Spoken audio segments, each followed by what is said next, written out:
Group 2க்கான important டாபிக்ஸில் second video இது. இப்போ லீடரை பற்றி நம்ம பார்க்க போகிறோம். ரவீந்திரநாத் தாகூர் அவர்களுடைய பர்த்லேருந்து டெத் வரைக்கும் வந்து பார்த்திங்கன்னா ஒவ்வொரு முக்கியமான தகவல்களையும் நீங்கள் வந்து கேதர் பண்ண போகிறீங்க.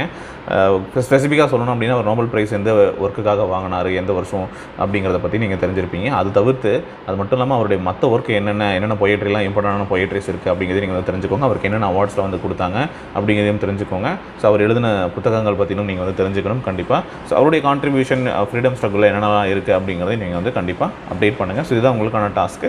ஸோ இது மாதிரி ஒவ்வொரு லீடரை பற்றியும் நீங்கள் வந்து என்ன பண்ணணும், கண்டிப்பாக வந்து இம்பார்ட்டண்டான லீடர்ஸ் பற்றி தெரிஞ்சுக்கணும். இப்போ பகீம் சந்திர சட்டர்ஜி இருக்கிறாருன்னா அவரை பற்றின முக்கியமான தகவல்கள், அவர் எழுதின புக்ஸ் என்ன, எந்த இயர் வந்து வெளியிட்டார், ஸோ அது மட்டும் இல்லாமல் வேறு முக்கியமான தகவல்கள். இப்போது ஜனகணமன எழுதுகிறாங்க அப்படின்னா ஸோ அந்த ஜனகணமனது நேஷனல் ஆந்தம் வந்து பார்த்திங்க அப்படின்னா எப்போ வந்து முதல்ல பாடப்பட்டது, எந்த கேள்விகள் கேட்குறாங்களா, இதே மாதிரி இதை பாடினது யார், எழுதுனது யார், எந்த இந்திய தேசிய காங்கிரஸினுடைய மாநாட்டில் பாடப்பட்டது, இந்த தகவல்களும் நீங்கள் கேதர் பண்ணி அப்டேட் பண்ணுங்கள்.